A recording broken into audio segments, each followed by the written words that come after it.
Halo, selamat petang, salam sejahtera. Terima kasih karena bersama dengan saya di Nazilin Top 10 Channel. Hari ini saya ingin kongsikan kepada Anda satu surat sebagai menghargai petugas barisan hadapannya para dokter yang ada di hospital.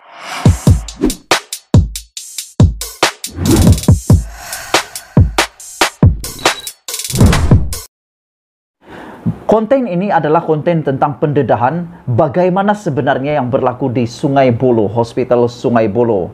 Ramai orang tidak tahu bagaimana keadaan sebenarnya dokter bekerja. Karena ramai orang di Malaysia ini, penduduk Malaysia, rakyat Malaysia yang macam seakan-akan mempersia-siakan, mempersendakan, bahkan memperkecil-kecilkan perjuangan para barisan hadapan, terutama petugas kesehatan yang ada di hospital, para dokter. Dan bukan itu saja, ahli politik begitu seperti tidak mempedulikan apa yang berlaku di hospital pada hari ini. Jadi saya ambil kesempatan kepada kamu semua, saya ingin kongsikan surat yang ditulis sendiri oleh seorang dokter di Hospital Sungai Buloh untuk Anda dapat share, untuk Anda dapat kongsikan kepada semua orang yang Anda kenal, supaya mereka tahu bagaimana sebenarnya kerja dokter yang ada di Hospital Sungai Buloh dan bagaimana peritnya hidup mereka pada waktu ini.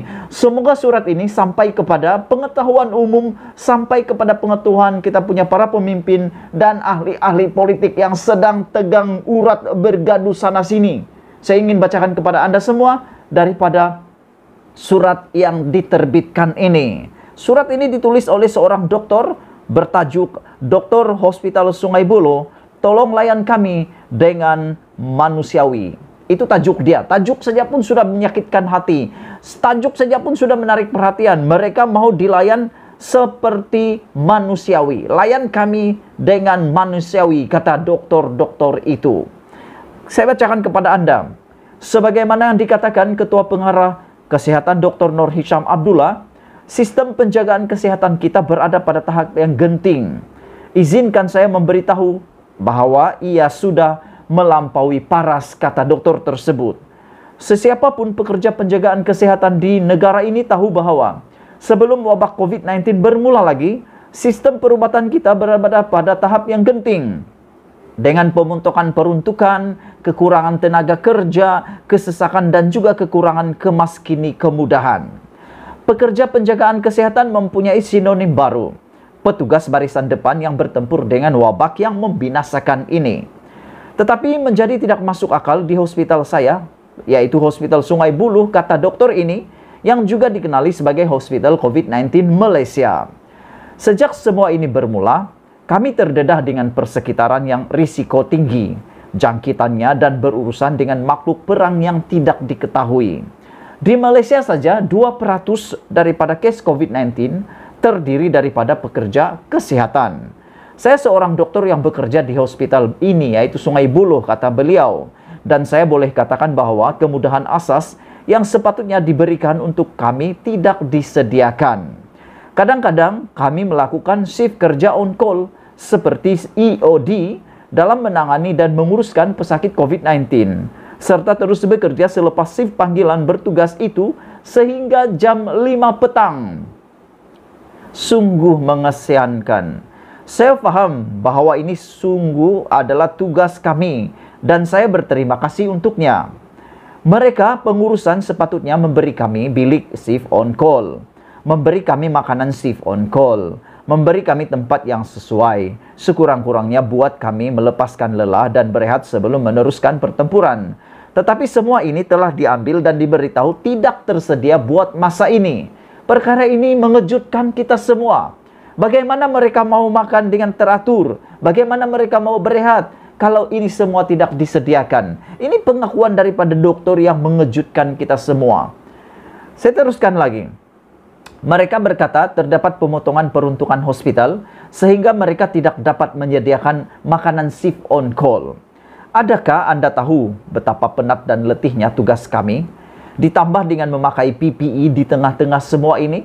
Kamu pernah pakai PPE? Pernah tengok PPE macam mana? Ayo, nak tengok orang pakai PPE pun saya letih. Apalagi nak pakai itu. Begitu panasnya, terkurungnya seperti sauna.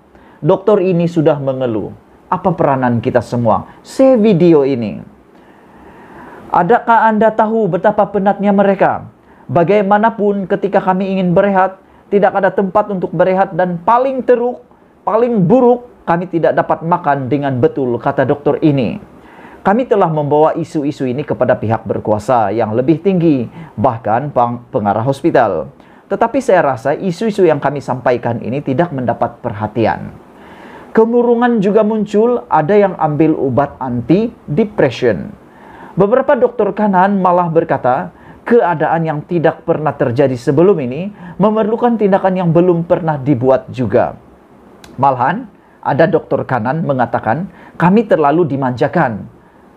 Baik, ketika kamu dahulu tidak ada wabak sebegini untuk ditangani. Sebilangan besar dokter juga merasa terganggu. Beberapa rekan saya mengalami kemurungan dan mula mengambil obat anti-depression. Untuk makluman kamu semua, dokter ini semua, dorang tahu, mereka tahu apa kesan obat anti-depression itu. Kalau sudah ketagihan, itu sangat sesuatu yang tidak baik. Tapi mengapa para dokter ini sanggup mengambil? Ini satu indikasi, ini satu petunjuk bahwa dokter-dokter yang ada di Malaysia ini memang sudah dalam keadaan stres, sudah dalam keadaan depresi yang sangat tinggi. Sehingga mereka dalam kemurungan dan terpaksa memakan obat anti tekanan. Sungguh mengasihankan. Sungguh kita kasihan kepada para dokter ini. Dan kita harap Anda semua dapat share video ini supaya kita semua tahu. Sebilangan daripada kami bahkan tidak pernah bertemu atau mengunjungi keluarga atau orang tersayang selama berbulan-bulan. Ada orang tidak percaya. Ini perkara ini. Karena ada rekan saya seorang dokter. Beliau mengatakan ada orang tidak percaya yang beliau tidak pernah berjumpa lagi dengan ahli keluarga beliau selama berbulan-bulan. Kenapa? Karena mereka sendiri ingin melindungi keluarga mereka. Mereka takut untuk pulang ke rumah, pulang ke kampung, berjumpa ibu bapak. Karena mereka takut mereka positif dan membawa jangkitan kepada mereka. Jadi ini membuatkan mereka sangat stres. Tanggung jawab yang sangat besar bukan saja menjaga orang lain, tapi menjaga diri sendiri, juga menjaga ahli keluarga sendiri. Begitulah penatnya mereka. Kami penat, letih, kesal, dan sudah jauh melebihi tahap genting, kata dokter ini. Lebih-lebih lagi, kami sangat merindui keluarga kami, dan adakah ini cara kamu melayan kami? Adakah ini cara kita melayan mereka? Adakah ini cara kita rakyat Malaysia melayan pejuang-pejuang tentera di bahagian hadapan? Kalau dulu berperang menggunakan senjata, menggunakan peluru. Sekarang ini perangnya bukan peluru, tapi perang melawan virus.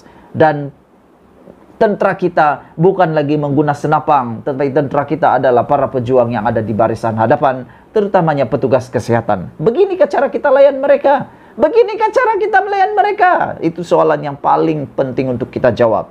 Dengan peningkatan kes baru, kami jangkakan perkara yang paling buruk masih akan berlaku, kata dokter ini. Kami tidak mahu pengiktirafan seperti lukisan mural di dinding atau petunjukan cahaya di jambatan. Kami meminta sekurang-kurangnya memberikan kami persekitaran yang selesa untuk bertugas dan melayan kami seperti manusia yang terus bekerja selama berjam-jam. Tolong, adakah seseorang akan membantu kami di sini? Itulah ayat terakhir beliau. Tolong, adakah seseorang yang dapat membantu kami? Ini saja yang boleh kita buat. Saya punya tugas, saya sudah buat. Saya share video ini, saya berita ini, saya share tentang surat ini, saya sudah buat tugasan saya. Tugasan Anda, mungkin Anda tidak dapat buat apa-apa selain daripada share video ini kepada orang lain supaya mereka tahu. Rupa-rupanya para dokter, para pejuang hadapan kita sudah bermati-matian di lapangan, tapi masih tidak dapat layanan yang sewajarnya. Dan soalan beliau yang paling penting di sini adalah, kami meminta sekurang-kurangnya. Permintaan beliau mudah, permintaan beliau sangat mudah dan kecil. Kami meminta sekurang-kurangnya memberikan kami hanya persekitaran yang selesa untuk bertugas dan melayan kami seperti manusia yang bertugas berjam-jam, kata beliau, kata dokter daripada Hospital Sungai Buloh ini. Ini surat yang benar dan telah ditulis dan diterbitkan hari ini. Itu dulu daripada saya. Tugasan saya sudah selesai. Tugasan Anda, apa yang kamu mampu lakukan? Sebarkan berita ini, share video ini supaya semua orang tahu kita menghargai, patut menghargai, dan diharapkan surat-surat yang makin tular pada hari-hari kebelakangan ini sampailah kepada ahli politik negara kita, pemimpin-pemimpin negara kita, supaya mereka mengambil tindakan yang sewajarnya. Saya, admin ini, kita jumpa lagi. Bye-bye.